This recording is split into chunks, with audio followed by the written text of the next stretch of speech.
help me reach 1,000 subscribers. Please like the video and share your thoughts on the video. Your feedback helps make the contents better. Now let's get to the story. The look on her face when she walked through that door, suitcase in hand, suntan glowing, that smug little smile plastered across her lips like she just won the lottery, that's the image I'll remember forever. She expected me to be sitting there like a kicked puppy, waiting for her to toss me scraps of affection. Instead, I was standing in the middle of our living room, arms crossed, with divorce papers fanned out on the coffee table like a royal flush. "Welcome home, Lindsay," I said, my voice flat as roadkill. "Your bags are by the door. The other bags, the ones I packed for you." The color drained from her face faster than water down an unplugged bathtub.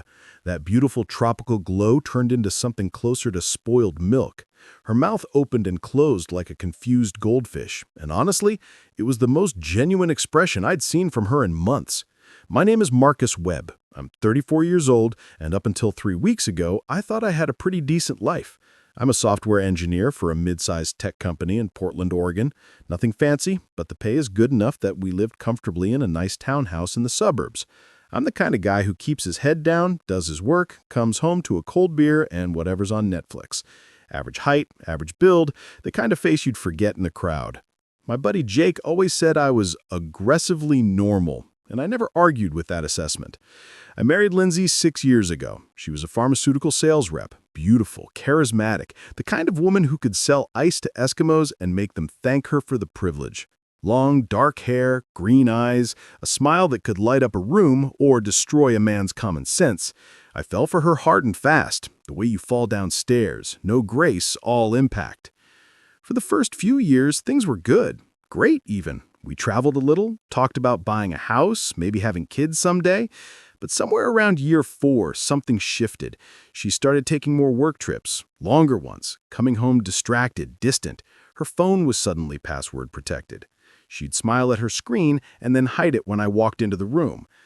I'm not an idiot, despite what she apparently thought. I noticed, but like a coward, I told myself I was imagining things, that I was being paranoid, that our marriage was fine and I just needed to trust her more. Then came the trip that changed everything. 2 months ago, Lindsay announced she had a conference in Miami, a week-long thing, all expenses paid. She was excited in a way I hadn't seen in years. The night before she left, we had dinner at home. I'd made her favorite pasta, and I suggested maybe I could take some time off and join her for a few days. The look she gave me could have frozen lava. "Marcus, it's a work conference. I'll be busy the entire time. It would be weird if you just hung around the hotel." She said it like I'd suggested showing up naked to her office. I backed off, told her to have a good trip, kissed her goodbye at the door while she practically vibrated with excitement to leave. She texted me once from Miami. Once! In 7 days. A generic, "hotel is nice, conference is boring" message that felt like it was sent to the wrong person by accident. On day 5, I did something I'm not proud of. I logged into our cell phone account online and checked her usage. The number of calls and texts to one particular number made my stomach drop. I didn't recognize it, but there were dozens of calls, hundreds of texts, all hours of the day and night. I sat there at my desk, staring at the screen, feeling something cold and heavy settle into my chest. That's when I stopped being a coward and started being strategic. I called a buddy from college who'd gone into private investigation. Cost me $1,500 for 3 days of work, but worth every penny. He confirmed what I already knew. Lindsay wasn't alone in Miami. She was with someone else, a guy named Derek Pritchard, regional manager for the same pharmaceutical company. Married, 2 kids, lived 2 towns over. They'd been seen having romantic dinners, holding hands on the beach, entering her hotel room together, and not leaving until morning. The photos my buddy sent were pretty clear. There was my wife, wrapped around another man like plastic wrap, kissing him in the ocean at sunset like they were starring in some cheap romance novel. I didn't cry, didn't throw things, didn't get drunk. Instead, I got organized. I took screenshots of everything, the phone records, the photos, the hotel receipts that showed they'd upgraded to a suite. I opened a separate bank account and transferred exactly half of our savings. I contacted a lawyer and filed for divorce, citing adultery, and had the papers drawn up. I packed Lindsay's belongings methodically. Clothes, shoes, toiletries, all those little decorative things she loved, into suitcases and boxes. I changed the locks, I canceled her credit card that was linked to my account, and then I waited. The day before she was supposed to come home, she finally called me. Not to say she missed me, not to say she loved me. No, she called to inform me that she had decided to extend her trip another 3 days. Some of us are going to Key West, just to unwind after all the conference stuff, she said, her voice bright and cheerful. Lindsay, I said calmly, who's us? Just some colleagues. You don't know them. Right. And this has nothing to do with Derek Pritchard? The silence on the other end was deafening. I could practically hear her brain scrambling for a lie. I don't know what you're talking about, she finally said, but her voice had lost all its brightness. Sure you don't. Look, have fun in Key West. Take all the time you need. Marcus, are you okay? Never better. Hey, when you get back, we should talk. About what? Her voice had an edge now, defensive. I smiled at the wall of my living room. About the future. Our future. Or lack thereof. What's that supposed to mean? It means if you don't like how I'm reacting to you screwing around on me, you're welcome to get a divorce, Lindsay. I heard her sharp intake of breath. Then her voice came back, cold and hard.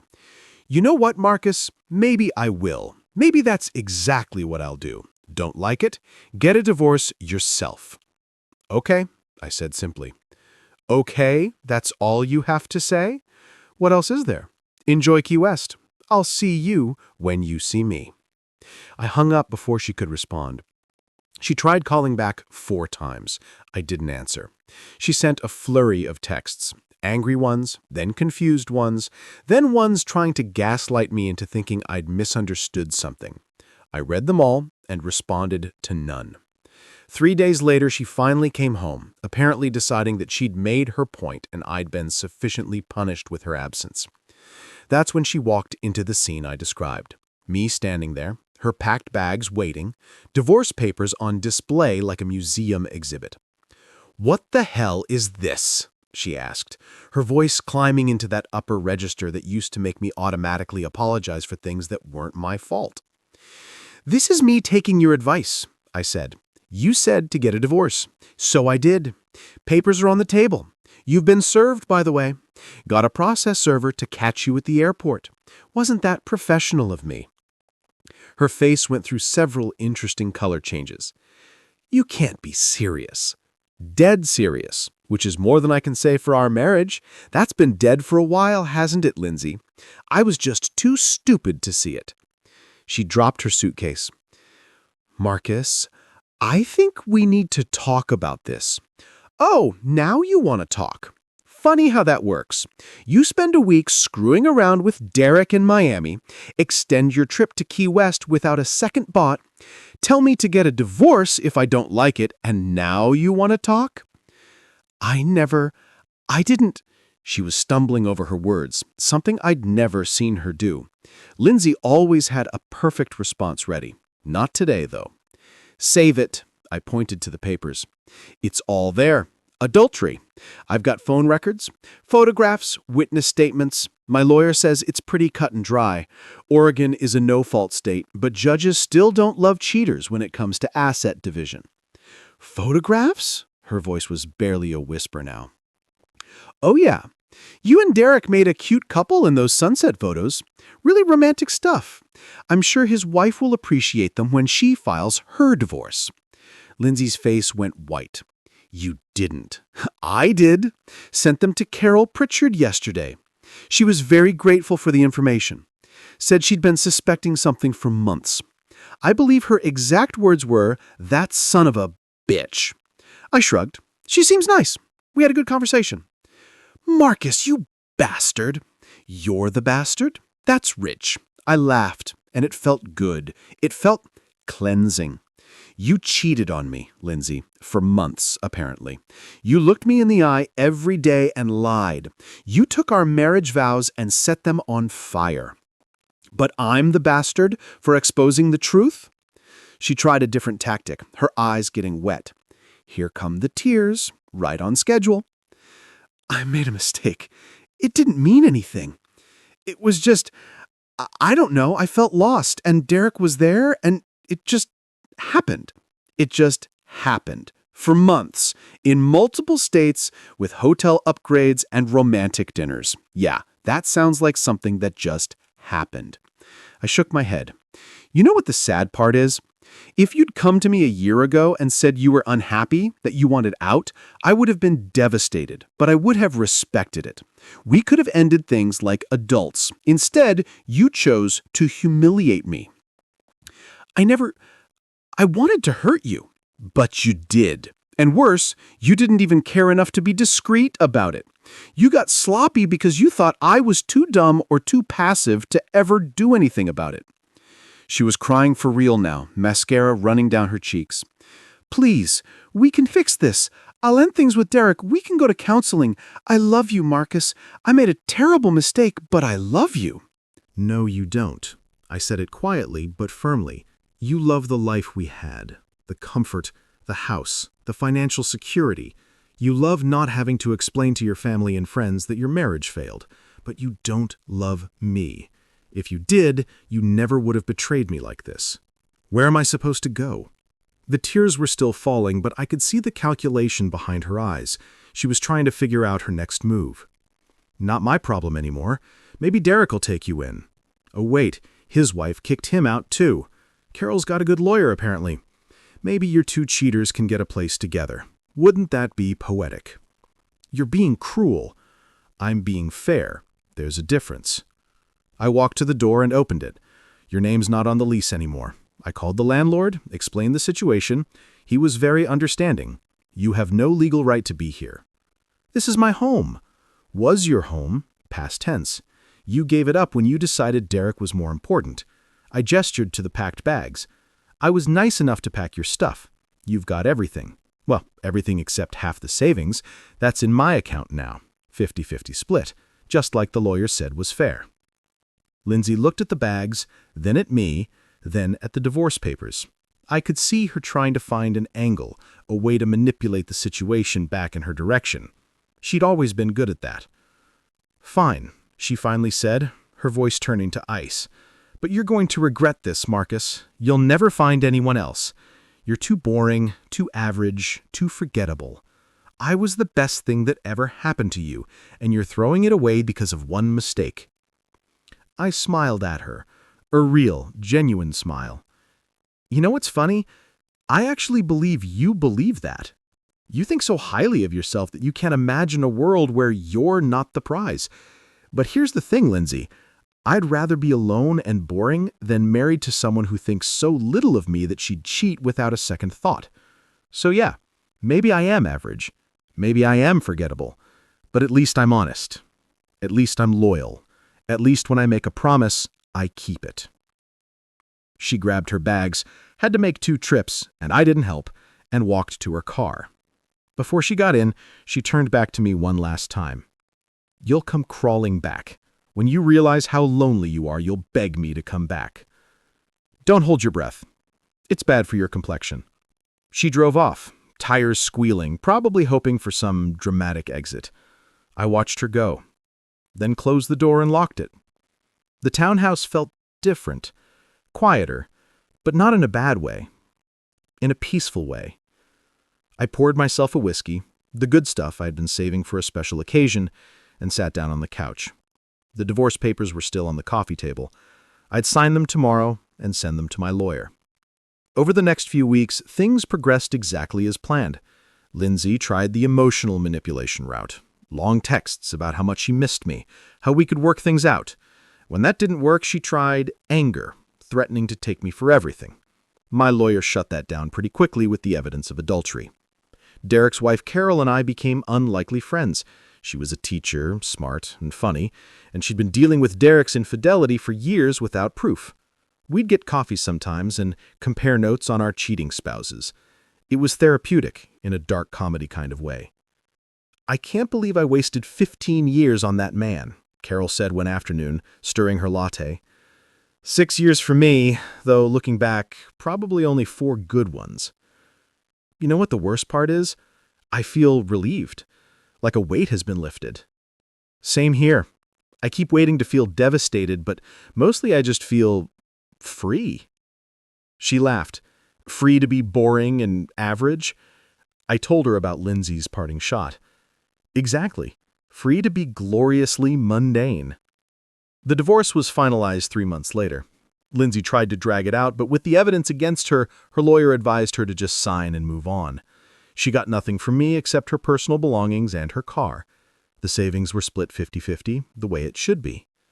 I heard through mutual friends that she and Derek tried to make a go of it, but it fell apart within 6 weeks. Turns out when you build a relationship on betrayal and lies, it doesn't have a solid foundation. Who knew? Derek lost his job after the company found out he'd been mixing business with pleasure on company trips. Lindsay had to move back in with her parents while she looked for a new position. Apparently, reputations matter in pharmaceutical sales, and word had gotten around. As for me, I stayed in the townhouse, started going to the gym, took up cooking as more than just a survival skill. Jake convinced me to try some dating apps, which was an adventure. Nothing serious yet, but I wasn't in a rush. About 6 months after the divorce, I was at a coffee shop when I ran into Lindsay. She looked different, older, tired. The glow was gone. "Marcus," she said, surprise and something else in her voice. Maybe regret. "Lindsay, how are you?" "I'm managing." "You?" "Good. Really good, actually." She looked at me closely, like she was searching for signs that I was lying. "You look good. Happy." "I am." An awkward silence stretched between us. Finally, she said, "I'm sorry. For what I did, for how I treated you. You deserved better." I considered her words. They sounded genuine. "Yeah, I did. But thank you for saying that." "Do you think... could we maybe get coffee sometime? Just to talk?" I looked at this woman I'd spent 6 years of my life with, who I'd loved and trusted and built a future with. I felt nothing. No anger, no longing, no bitterness. Just a kind of distant memory, like looking at an old photograph of someone you used to know. "I don't think that's a good idea, Lindsay. We both need to move forward, not backward." She nodded slowly. "Right. Of course. Well, take care of yourself, Marcus. You too." I watched her walk away, and then I ordered my coffee and went about my day. That night, I got a text from Carol. Derek tried to reach out, wanted to talk about us. I told him to lose my number. Feels good? I texted back. Ran into Lindsay today. She wanted to get coffee. I said no. Also feels good. Look at us, living our best boring, average lives. I laughed and raised my whiskey glass to my phone, to being forgettable. My phone buzzed again. "You know what? We should celebrate. Dinner this weekend." I stared at the text for a moment, surprised by the small flutter of nervousness in my chest. Carol was smart, kind, funny. We'd been through similar hell and come out the other side. "Dinner sounds good," I typed back. "Great. And, Marcus, for what it's worth, I don't think you're average at all." I smiled at that, set my phone down, looked around my quiet, peaceful townhouse, my space, my rules, my life. Lindsay was wrong about a lot of things, but she was especially wrong about one thing. I didn't regret my decision, not for a single second. She thought leaving me would destroy me, that I'd fall apart without her. Instead, she'd given me the greatest gift, freedom from someone who didn't value me. The best revenge wasn't anger or bitterness. It wasn't even exposing her affair. though that certainly felt satisfying. No, the best revenge was simply this: moving on and being genuinely happy without her. Living well. Finding peace. She'd have to live with what she'd done, with the consequences of her choices. She'd lost a partner who was loyal and devoted. She'd destroyed her reputation. She'd thrown away something real for something cheap and temporary. And me? I got my life back. I got to start over, wiser and stronger. I got to discover that being average and boring was actually pretty damn great when you were doing it with integrity and self-respect. I thought about Lindsay's face when she'd walked in that day to find the divorce papers waiting. That look of shock, of genuine surprise that I'd actually done something. She'd underestimated me, counted on my passivity, my willingness to accept whatever scraps she threw my way. She bet that I wouldn't fight back. She lost that bet spectacularly. I finished my whiskey and went to bed early. I had plans for the weekend now. Dinner with Carol. Maybe it would be something. Maybe it wouldn't. Either way, I was moving forward on my terms. And somewhere out there, Lindsay was probably realizing that losing me was the biggest mistake she'd ever made. That realization would haunt her far longer than any revenge I could have cooked up. Sometimes the best payback is just living well and letting them watch from the outside. I slept like a baby that night. If you made it this far, thanks for sticking with Marcus's story. Sometimes the best revenge really is just walking away with your dignity intact and building something better. Now I want to hear from you. Drop a comment and tell me where you're watching from. Whether you're Team Marcus or think he should have handled things differently, I want to know where in the world you are and what you thought of this story. It's always wild to see how people from different countries and cultures react to these situations differently. Are you watching from New York, Tokyo, London, Lagos? Let me know down below. I read every single comment, and it's honestly one of the best parts of making these videos. Let's build a community of people who believe in standing up for themselves no matter where they're from. And if you enjoyed this story, hit that like button and subscribe for more. Trust me, you don't want to miss what's coming next.